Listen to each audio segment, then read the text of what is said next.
વિદ્યાર્થી મિત્રો, આજે આપણે વાક્ય પ્રયોગ કેવી રીતે થાય તેની સમજ પ્રાપ્ત કરવાની છે. વાક્ય પ્રયોગ જેમાં કર્તરી, કર્મણી, ભાવે અને પ્રેરક આ 4 મુખ્ય વાક્ય પ્રયોગો છે. ધોરણ 7માં આપણે વિધાન, નિષેધ વાક્ય, ઉદ્ગાર વાક્ય, પ્રશ્નાર્થ વાક્ય વિશે સમજ મેળવી ચૂક્યા છે. વાક્યોના મુખ્ય 2 પદો છે, કર્તા અને ક્રિયાપદ. તે આપ સૌને સારી રીતે ખબર છે. ઉપરાંત ત્રીજું પદ છે કર્મ. વાક્યમાં પ્રયોજાતા આ ત્રણેય પદોમાં કોની પ્રધાનતા છે તેને આધારે આ વાક્યના 3 પ્રકાર પાડી શકાય છે: કર્તરી, કર્મણી અને ભાવે પ્રયોગ. કર્તરી. કર્તરી વાક્ય એટલે શું? કર્તરી વાક્ય એટલે શું? તો જેમાં કર્તાની પ્રધાનતા હોય છે. કર્તા એટલે કે કરવાવાળો, તેની પ્રધાનતા હોય તેને કહેવાય છે કર્તરી વાક્ય. જેમ કે કોણ પ્રશ્ન પૂછવાથી તમને કર્તા મળે કે કોણે કર્યું? તો મોહને કર્યું, રમેશે કર્યું.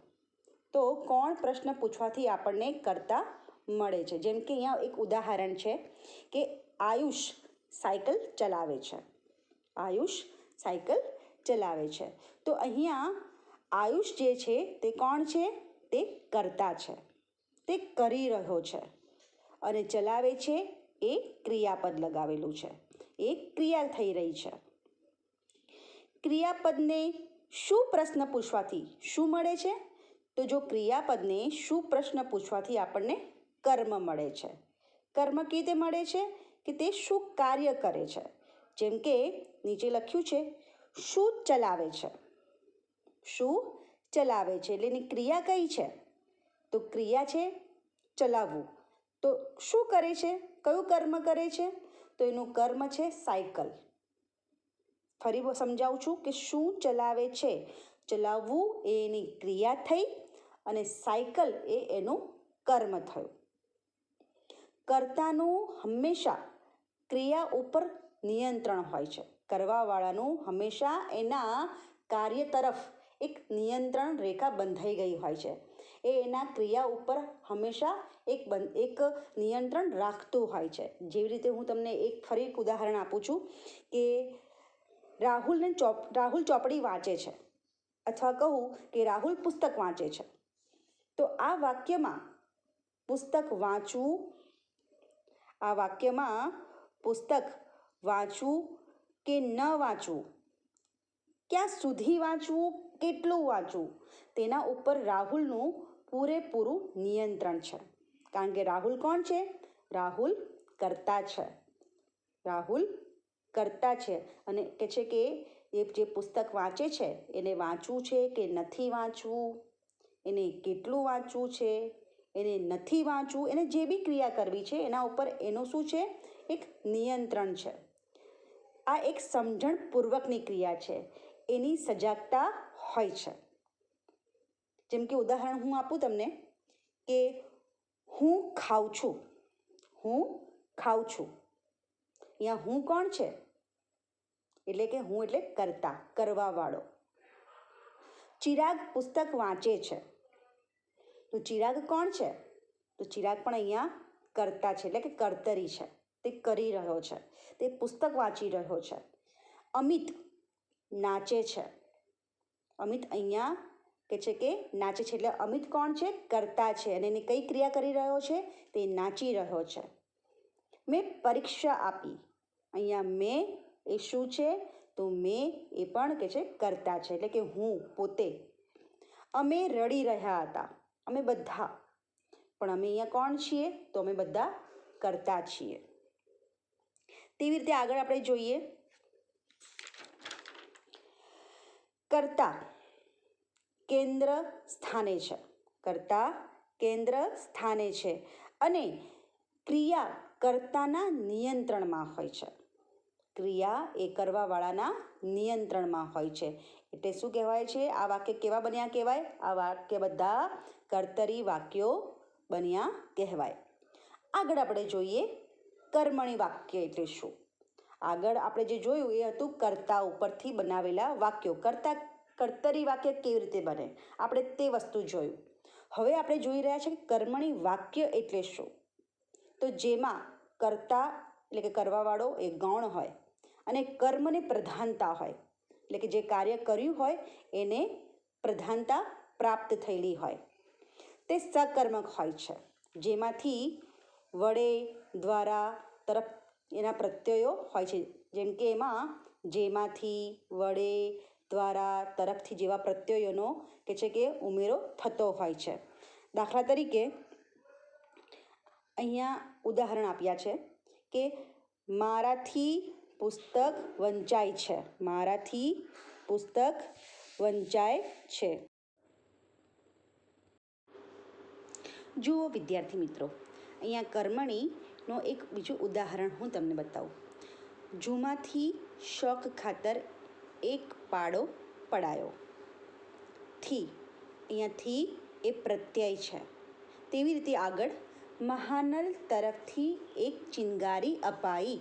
તો મહાનલ તરફ પછી જે થી છે એ પ્રત્યય જોડાયો છે અને મહાનલ તરફથી એક ચિનગારી અપાઈ એટલે કે આ કર્મણી વાક્ય બન્યો. એ રીતે કર્તરી અને કર્મણી એના થોડા ભેદ આપણે જોઈએ. જેમ કે કર્તરીનો પહેલો ભેદ આપણે જોઈએ. કર્તરી માટે વાક્ય જોઈએ કે હું ચા પીઉં છું. હું ચા પીઉં છું. અને કર્મણીનો વાક્ય બનશે મારાથી ચા પીવાય છે.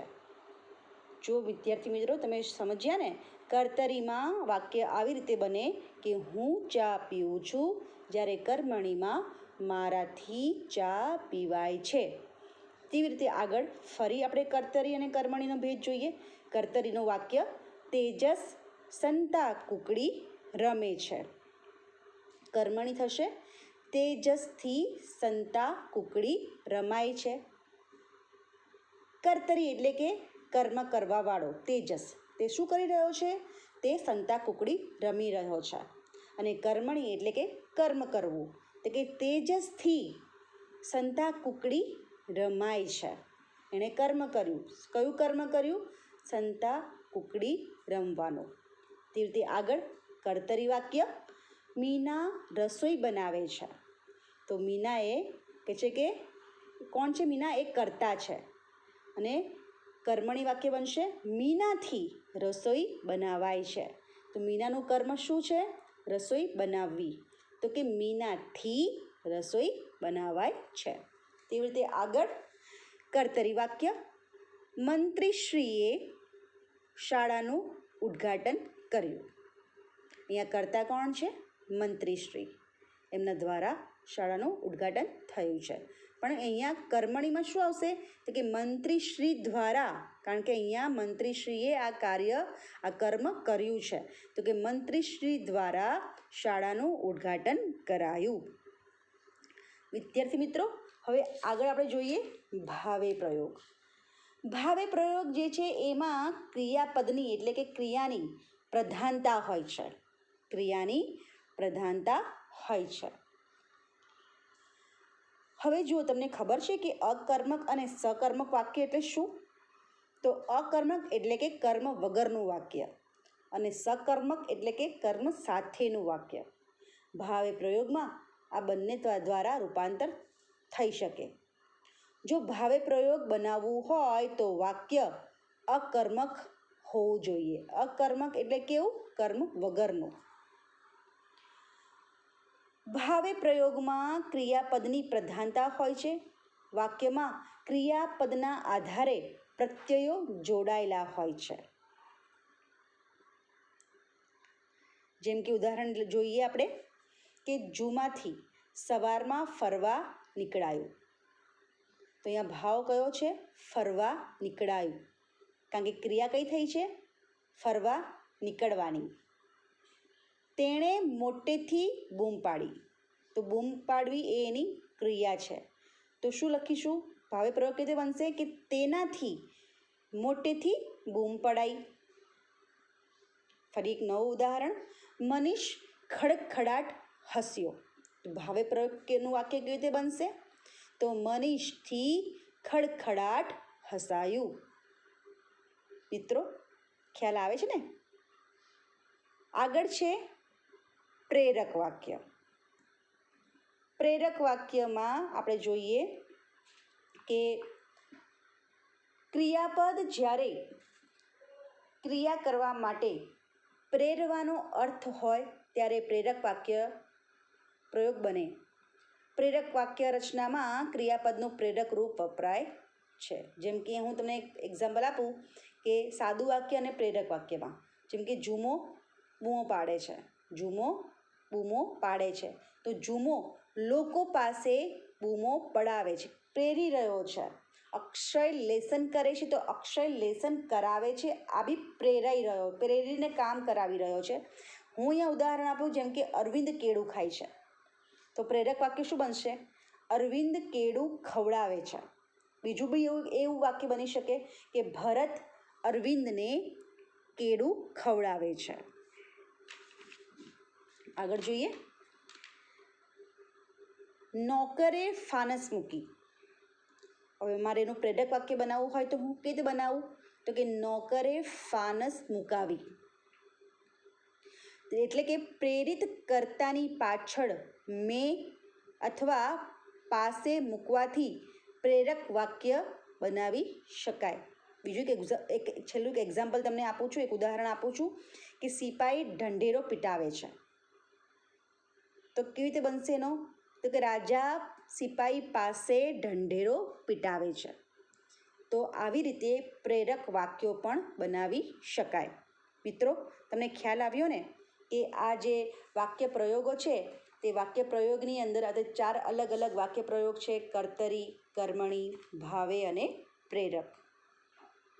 અને આવી રીતે આ દરેકે દરેક વાક્યના પ્રયોગને આપણે કર્તા પ્રમાણે, કર્મ પ્રમાણે, ભાવ અને પ્રેરક પ્રમાણે વાક્યોને રચના કરી શકાય છે.